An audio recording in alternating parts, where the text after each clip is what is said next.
1, 2, 3. Pikachu! No, that's the end. We're opening drinks. Ooh, 1, you guys already 2, opened it. 3. Open sesame beverage. Hello, everyone. Welcome to a new episode of the Talkies. Today's an exciting day, Yes, gentlemen. it is. Exciting day. Because we are embarking on a new adventure. Yeah.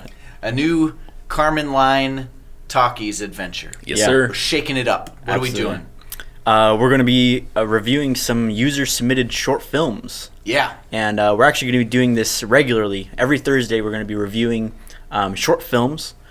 So if you have a short film that you want to submit, you can go ahead and do that in our subreddit, r/Carmenline Studios. It'll be linked down in the description. You can go check it out there. And we're just going to be giving critique, feedback, and reviewing it just like we would any other movie. Yeah. We got tired of pooping on these, Hollywood films. So we decided to pick on good old-fashioned The little guys. artists. Hollywood, we've given it to them enough. We're going to pick on the little guys. Which brings up the other point of we the way we approach talking about movies, we don't mean to be harsh or anything. We will be, though. We're going to be Probably a honest little with harsh, yeah. how we feel, Yeah. but that doesn't mean we're exempt of, like, it's not like we haven't made the same Yeah. mistakes. It's not like we haven't made horrible films. Absolutely. So We've all been there. to the people who made these films that we're talking about today, or to anyone who is thinking about submitting a film, if you hear us being harsh or laughing, we're not laughing at you. We're laughing with you Yes. because we are you. Yes. Because we've done the same things. We have made very crappy first films, Yeah. and maybe second, third, and fourth films Yes. Yeah. as well. Yeah. We've made every mistake that we're going to point out and talk about, but we've also are learning some really cool things from the work we're seeing here as well. Absolutely. And we're not just covering amateur stuff. Yeah.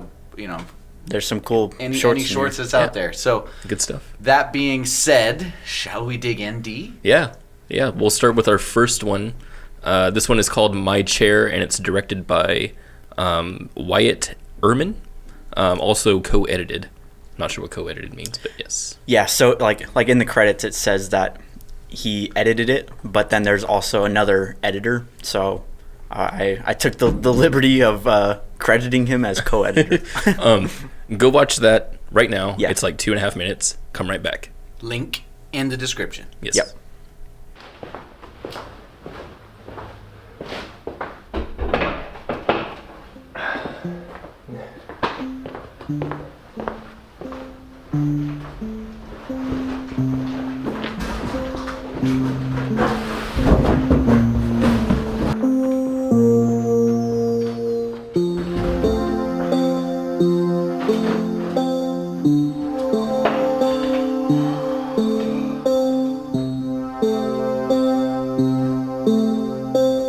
So that was My Chair.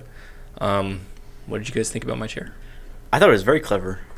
I really liked how he told a very, very simple story. This kind of like love romance thing, like from beginning to end. Yeah. And you kind of showed a whole era of someone's life in an apartment, like from the moment he moves in to the moment he leaves. And I liked seeing that from the chair's point of view, which is kind of cool, and always Yeah. just staying there, just Yeah. cut. Lockdown camera. Yeah. Yeah. I don't think it ever moved. No, it not at all. didn't. Yeah, it didn't feel like it. That was really nice. Which is really cool. What I really liked about this film is that it relied zero on dialogue. Mm-hmm. In fact, there was no dialogue. Right.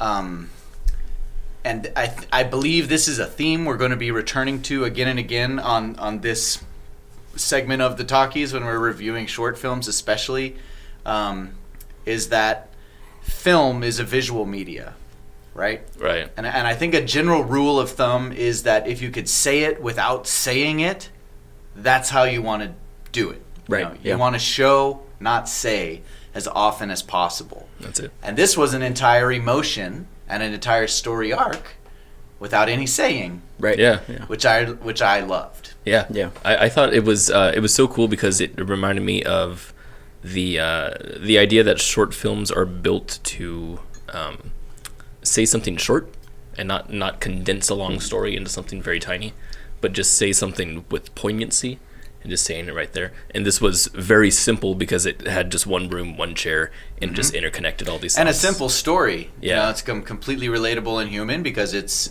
something that everyone experiences. Passage of time and change and moving on. Right. So I like that a lot. I wish this filmmaker had access to like a A7S or something with a little more low light sensitivity. Yeah. Because when it cut to the low light stuff, it got all grainy, and it did. Not that it was like he made any mistakes, but I was just like, I wish that would have looked better for him. Yeah. It may have been. It may have just been YouTube quality also. Yeah. Just 'cause Yeah, I that think does that's a happen. lot. Yeah, no doubt. Yeah. It's also interesting how it's kind of a cool experiment as the idea of this film is a cool experiment as a filmmaker because it limits a whole avenue of telling a story being camera movement and editing and rhythm and stuff like that. Not that Right. it's out of rhythm, but just locking the camera down is and telling a story purely through performance and blocking and set decoration. Right. Which is a really pretty restrictive, and to be able to tell a story with those elements alone is really cool. Well, that's the rule of a stage play. Yeah, It's a exactly. stage play, you know? Yeah. I like the cues he came up with to show the passage of time, right? So after unpacking, there's a birthday celebration, and I believe that's where he meets the girl that Yeah. eventually falls in love with. Yeah. They've broken up by the time a second birthday celebration comes along, and then the very last thing is another party, but at this time it says congrats. Which Yeah. means, I don't know, he graduated, he got a new job. Something, yeah. He bought a Something house. where he's now moving out. He's moving out, Right. you know? And when you're stuck inside of a room in one set, it's hard to show the cues that we usually associate with the passage of time. And again, to be able to show that instead of saying 6 months later, you Right. know? Right. I appreciate that so much. Yeah. Yeah. The one thing that I would have improved on, like, I mean, it's so hard to talk about this because it's a student film, but like, I would want to see more change in the environment and seeing the chair maybe left alone more, but everything else drastically changing over Oh time. yeah. That's interesting. But I'm sure because it was limited to budget or whatnot, there was some things they could take out, other things not. I really, really liked how it was shot in different lighting environments. That was really great because I could see easily somebody saying, "Oh, I have this idea." They go shoot it, and you see the stuff moving around, but no sun up and sun down, and they did that, Yeah. and it was quite good. Yeah, it definitely gave the impression that they took a long time to make this. Like they literally waited whole days to Right. get shots, which Yeah. is kind of awesome. Yeah. Maybe like one or two too many shots of the main character like kind of like sitting at the chair. There's a few shots I felt like were almost exactly the same, and I think it would have been it's harder, of course, but like it'd be better if every shot was kind of a unique shot telling a different kind of story, or moving the story along in a different way. And then I also felt that the whole film is silent except for music.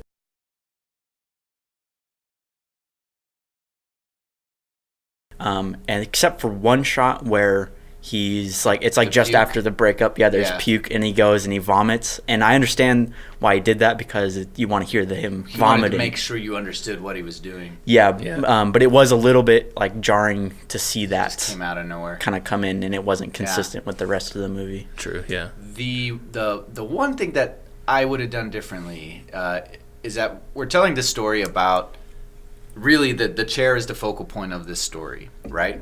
And the girlfriend comes and goes, and his life changes and morphs and transitions, but the constant is the chair. The chair was with him when he came. The chair goes with him when he leaves. So it's a strong, important symbol.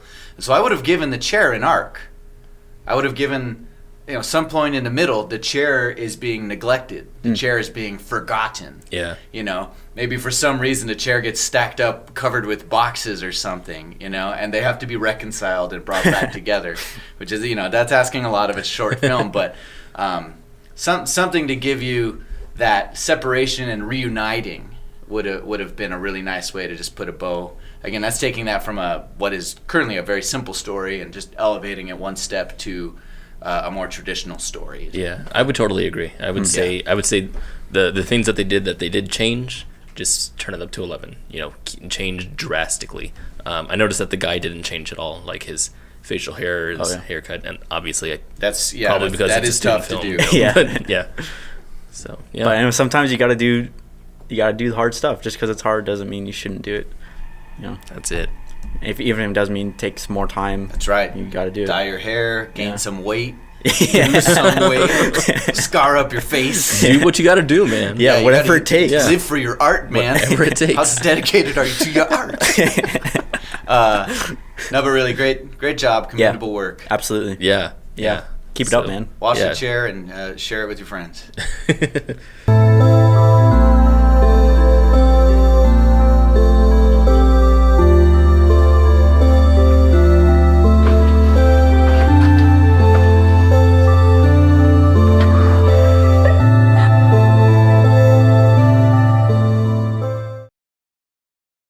Our next one is Another Year, directed by George Moore.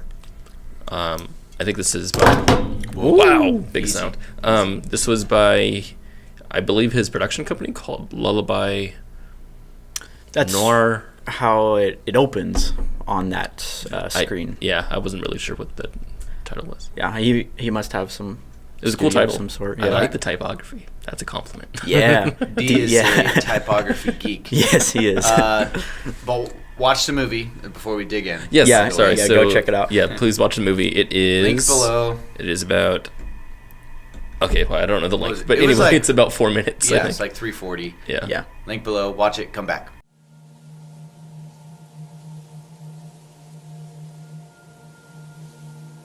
The problem with silence is how we are forced to start thinking about things we don't really want to.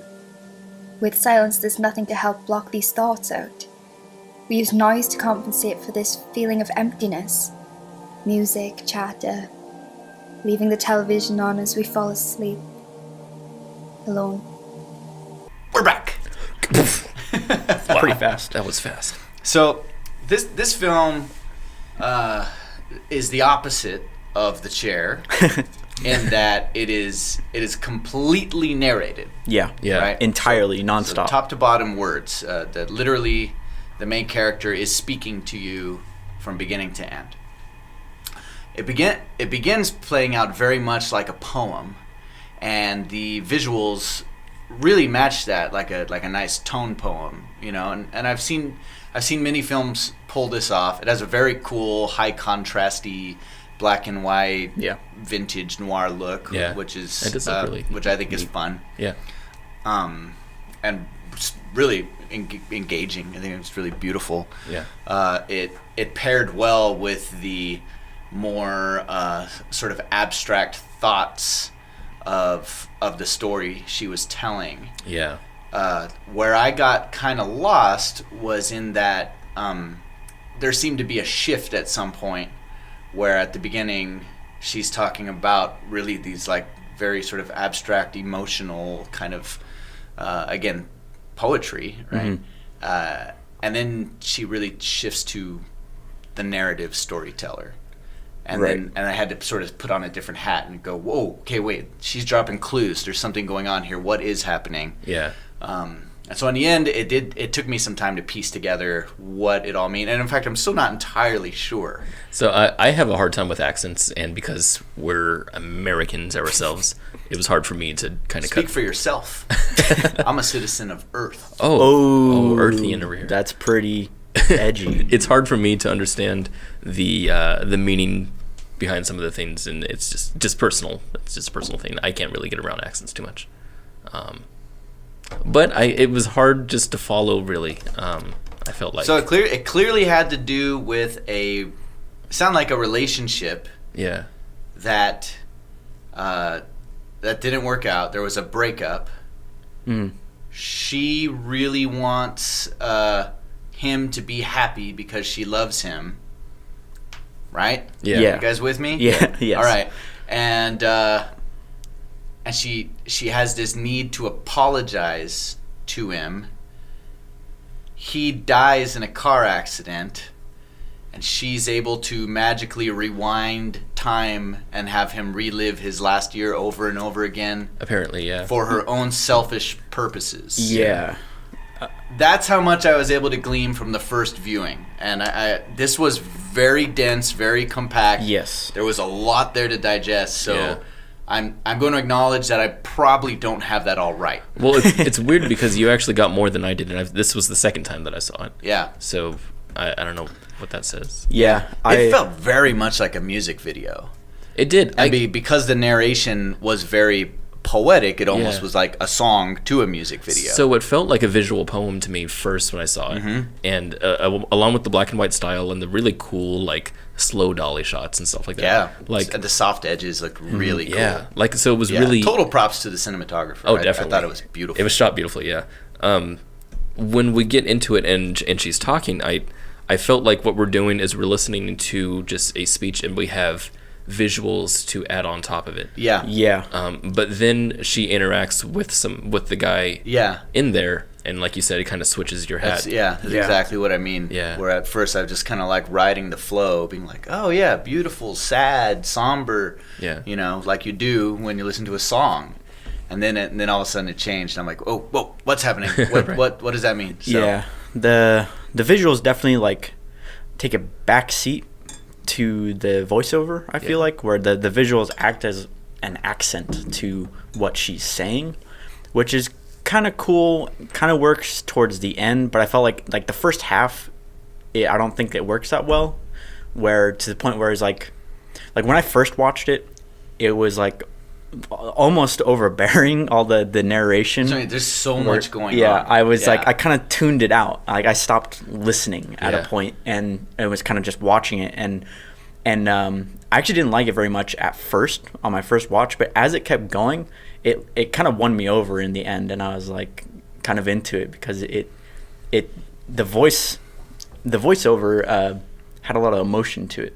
It does. And It's it's a very very well delivered. genuine performance. Yeah. And I think the actress that had that lead role, she has presence. Like she owned the screen. Yeah. Definitely, yeah. I mean, you kind of just want to watch her just talking straight into the camera with the cool sound and wild vignettes and stuff. That was enough for me. I'm like, this is just cool. Tell me a poem. Right. You know. Right. But again, between the narrative and the aesthetic and the story arc that was sewn in there, it was too much for me to follow. Yeah, Yeah. too much for me too. There's a thing that shorts do when they have this.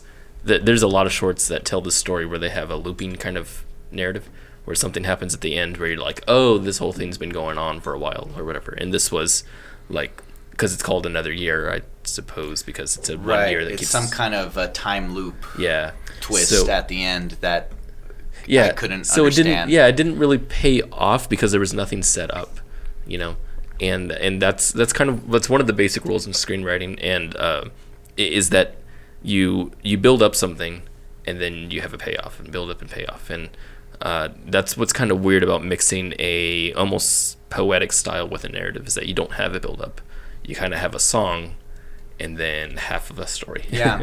So if we could say something valuable, really valuable to the makers of this film, because stepping back and looking at it, I go, okay, this had beautiful writing, it had beautiful performances, it had beautiful cinematography, and beautiful post work, and yet as a whole, it just didn't quite come together. Right. What do you think is missing? I think definitely the writing needs to be It's addressed. the story structure. Yeah, it's a structure. I think either go full in prose, like this whole thing is just a visual accent of fun, or you go the other way and you go into narrative where you're talking about actual events. Yeah. But I think it's one or the other. I kind of felt like what story we've pieced together and pulled out of it, I really like. I just didn't really love how it was delivered exactly, and so I kind of think there was too much story. It's like and the idea was too big. Yeah, it needed to for- be like a feature. Like if you like stretch it out and make it into a feature where you kind of actually go through, like you spend 15 minutes going through a year with this guardian angel who's been assigned to this person. If that's what she was. Yeah, I don't know. That's what she said. She says I was assigned to him, and that's all. I'm just kind of go wrong with that. Right. We'll say that. And then you kind of show the loop and get into this cool like Groundhog's Day meets like a John Hughes movie or something. Is that his name? John Hughes. John Hughes. John Hughes. John Hughes. Have you seen him? He's giant. he's a huge John. Yeah, and I liked the those light leaks at the end. Oh, me too. Yeah, those were really cool. Me too. Again, visual splendor. Yeah. Yeah. And I loved the tone. I loved it a lot. Yeah. It felt like a painting. It did. It did. Yeah. Yeah. It felt like a painting that had like little paragraphs painted all over it, like like hidden that you had to stop and squint at. To Right. You're like, I'd rather just ignore the paragraphs. It's kind of. Yeah. Right. Come back here. It's so beautiful. And I get up here like, wait, what? Yeah. So that was another year. Again, great, huge accomplishment finishing this film. It's a beautiful piece. And thanks for sharing it with us. Yeah. He also mentioned that there's going to be a version released that's in color and has a different look to it. Interesting. Yeah. It's weird because I think I'd rather it in black and white. I think Yeah. you like you said, I think it matches the tonality. To me, it does. It matches the feel very. But color doesn't just mean color. So I'm curious to see. I mean, that doesn't mean it's just going to look normal. Right. I'm imagining this stylized, guy's going to do some weird stylized stuff, and that might be really interesting. cool. Yeah. You know, the right color palette can also match the tone in another way. That's true.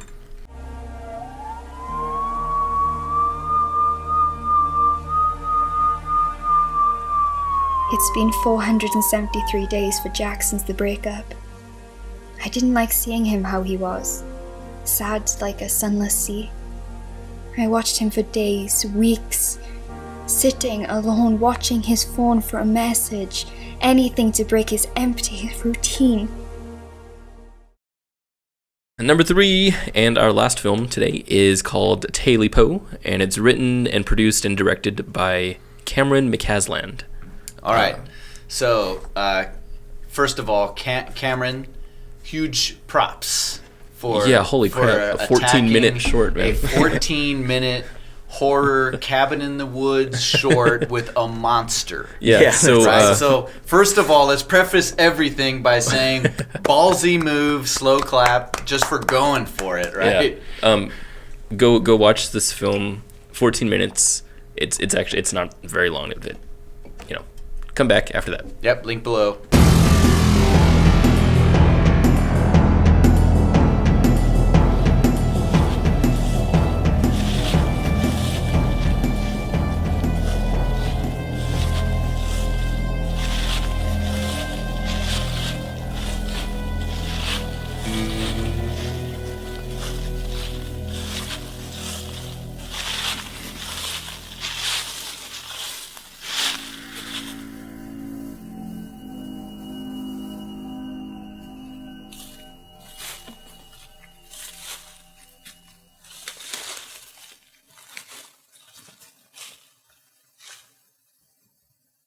Bam. We're back. Here we are. It's crazy. What a film.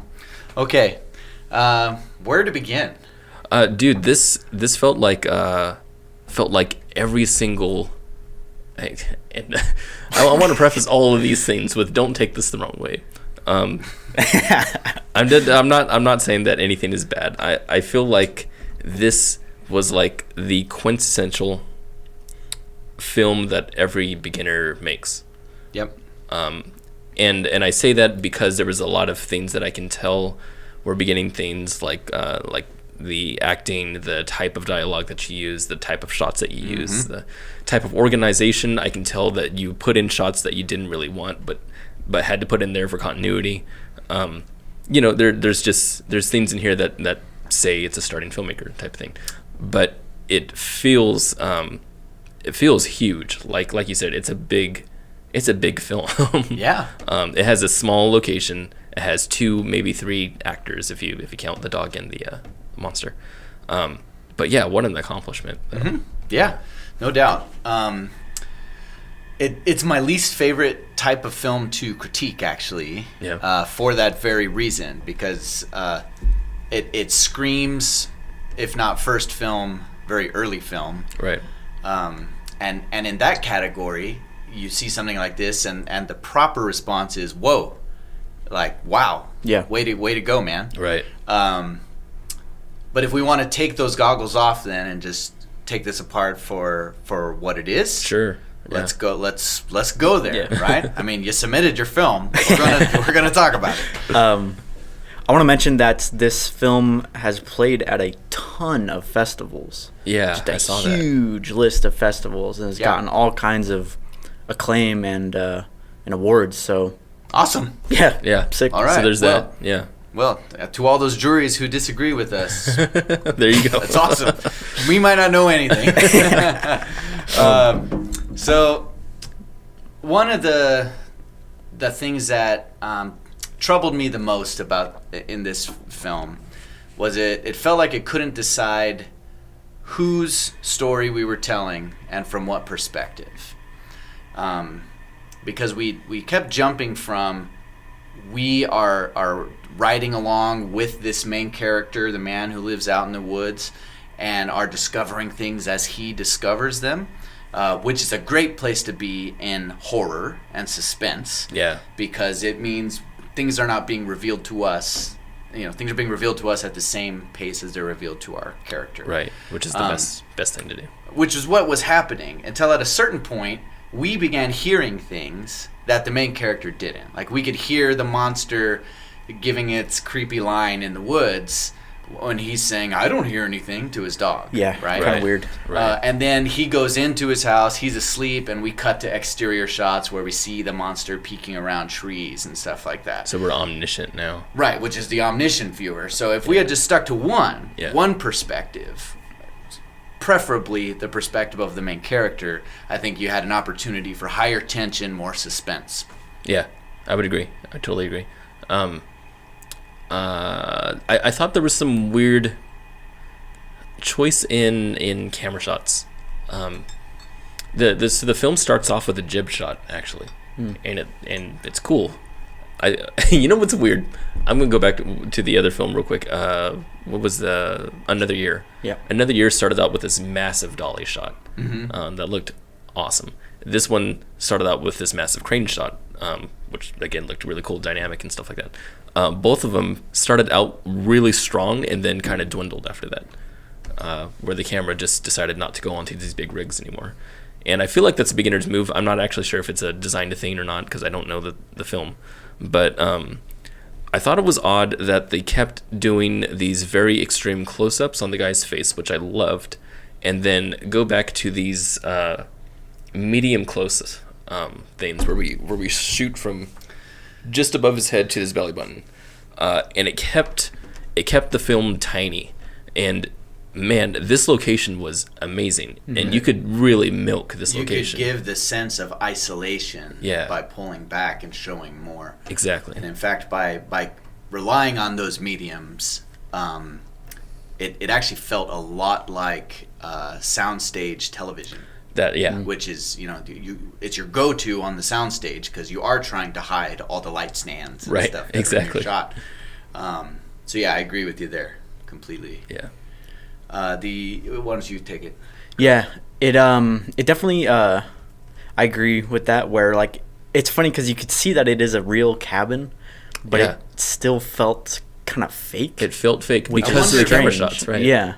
Yeah. I don't know if the interior was a set or not, or if that was the actual interior. I think it was all the same. I think it was all the same cabin. It looked like it was just new. It looked like it was maybe a little too new, and so it felt like it should have been more aged for the setting. Yeah. Kind of like his costume was clearly came from a store the day before. This is not. It didn't look like a guy who lives, out in the woods. Right. He should be dirty. He should have holes. Yeah. But you're right. The way you frame that cabin in a camera is going to change everything. And since it's a real cabin with 4 sides, Right. get Right. some dynamics. Go all over get the over place. there, get low, get Yeah. high. But being straight on like that, it's also reminiscent of some of the older classic Hollywood stuff. You know, it kind of felt like the set of Wizard of Oz. Yeah, it did. You know, where you only see one angle of Dorothy's house on top of the witch because it's a flat wall. Right. Yeah. My biggest issue with the whole film was the pacing of it. Yeah. It feels very, very long, and it's not that long of a movie. And there's definitely, I feel like, a lot of lingering on him, just looking. Yeah. And that's okay if I had bought into the tension, but I didn't feel any tension from it. I wasn't wondering, I wasn't nervous or at any point, so I was just kind of left waiting and waiting and waiting and not really engaged. I think this with is it. a 5-minute story stretched across 14 minutes. Right. Yeah. Right. Yeah. I think what it is with the tension thing is we already know the answer to the question. The question is there a monster? And And they're it was like, already yeah, there is. like, It yeah, was revealed way too early. right. Yeah. Had they, I think, like you said, stick to the Jaws rule. Stick to the Jaws rule. Right. Where Yes. don't show the monster, allude to it all the time. And it really works well with low budget because you can't always build a realistic looking, creature. And that's okay. You can get away with a cheapy looking monster. I mean, right? look at Jaws. Right. Not everyone. I mean, if you're watching this show, you probably have heard the story. But test screenings of Jaws were laughed out of the cinema, and they were relying on this huge animatronic shark creating terror in people, right? And the recut, where we don't see the shark proper until the very end, is a masterpiece. Yeah. Right. You know. And the shark doesn't hold up. Right. It doesn't. Right. The movie holds up. Yeah. But that shark does not. Right. I mean, it's so very obviously a fake shark. Yeah. But you don't care because you've been experiencing the terror and suspense for an hour and a half, and it's been fantastic. Yeah. If you believe that the people in there are afraid, Yeah. and you're rooting for them to not get caught, you're definitely going to be holding on to this kind of tension where you're like, oh, what's going to happen next? What's going to happen next?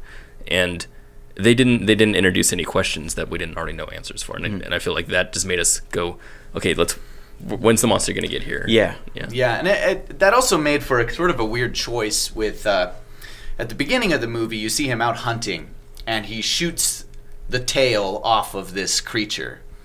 And then when he goes to collect it, you can see that there's something there that's furry and black and bloody, but they don't show it. You don't get a good look at what it actually is, and they don't really clearly describe it either. And so what I was inferring by that was, your fake prosthetic, your thing that you made, your prop, isn't something you're proud of, so you're finding ways to cut around it. But then they did the opposite with the monster.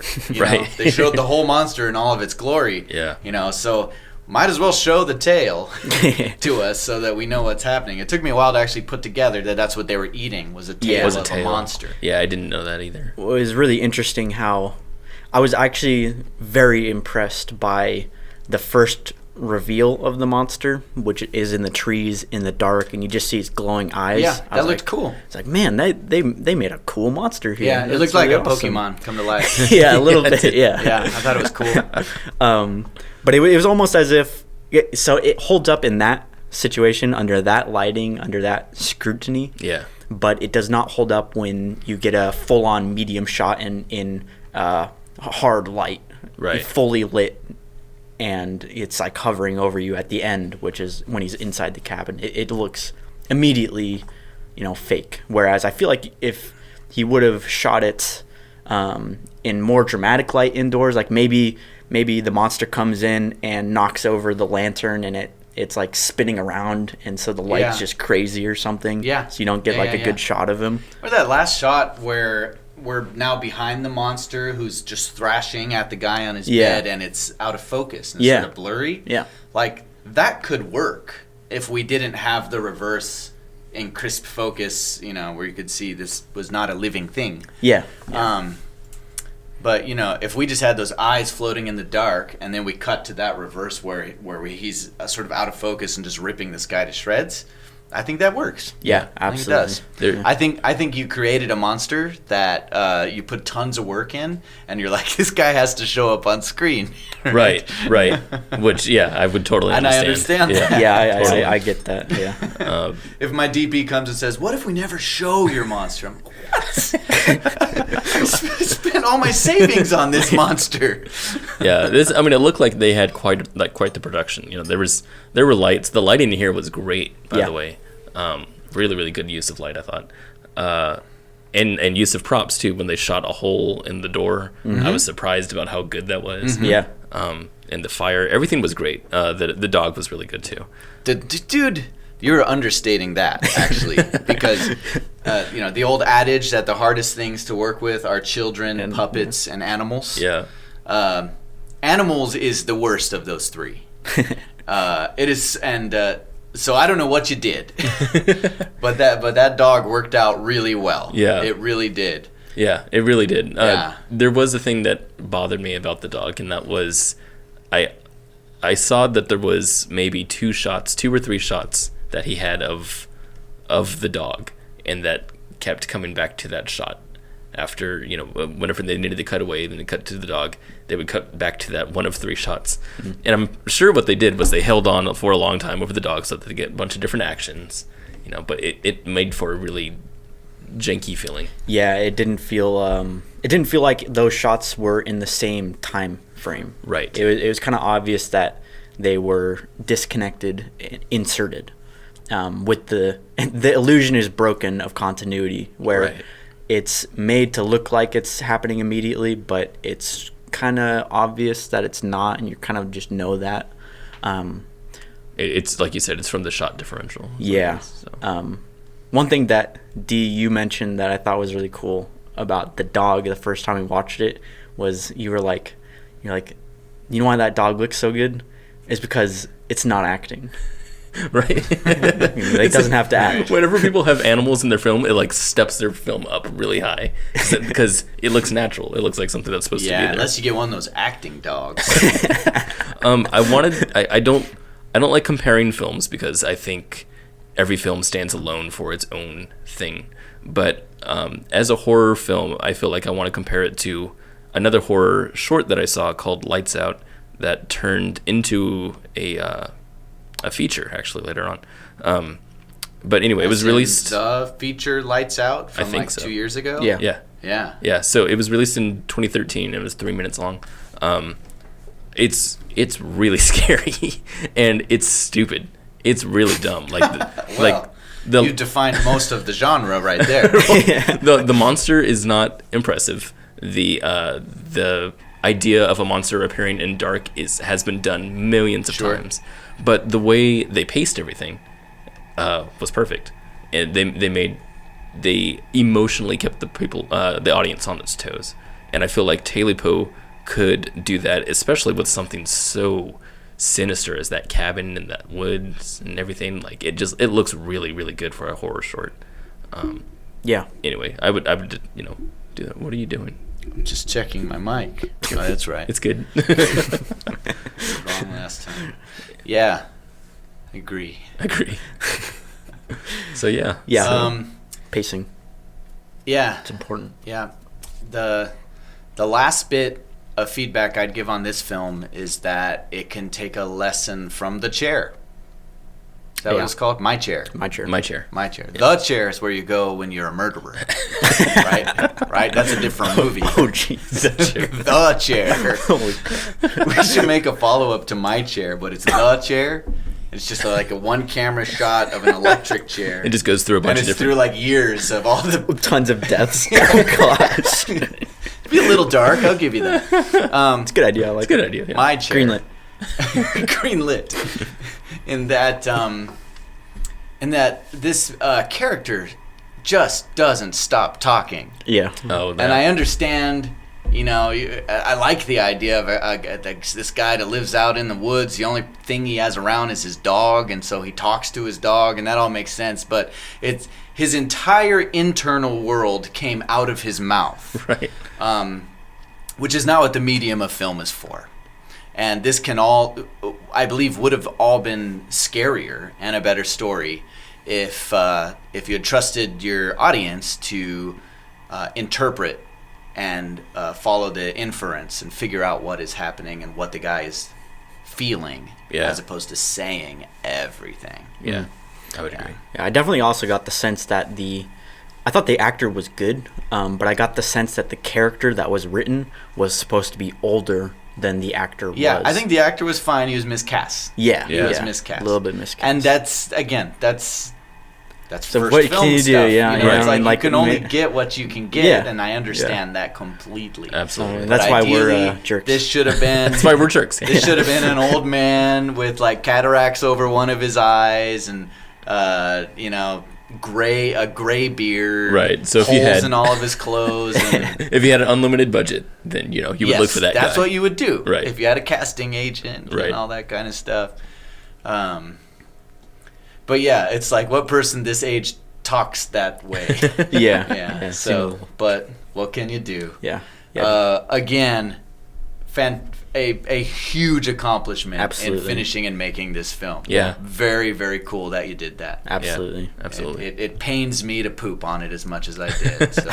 But hey, that's film for you. And we did say we're going to Yeah. be talking about how we feel about movies. Yeah. And we're going to talk about how we feel about your movies. I once so. had a guy stand up after a screening of my film in a film festival, my first feature-length documentary. We had a Q&A, right? And Q&As are usually so fun because people either are gushing about your film or asking you what camera you used. It's one of those two, always. Always. And this guy comes up, and I'm like, yeah, what's up? And he says, I felt your film was extremely negative, and I don't want anyone else to see it. I will discourage everyone I know from seeing this film. And I was like, okay, thank you. Next question. So, man, it comes with the territory, right? Absolutely. Yeah. It's great.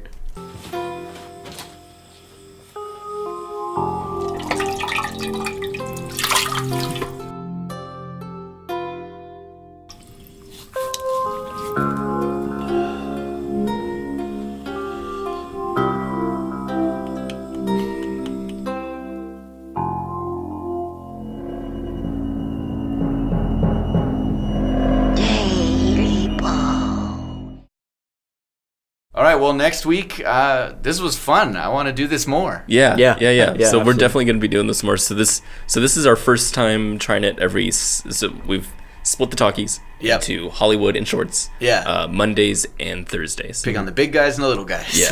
So this coming Monday, I think, is Deadpool. We're 2.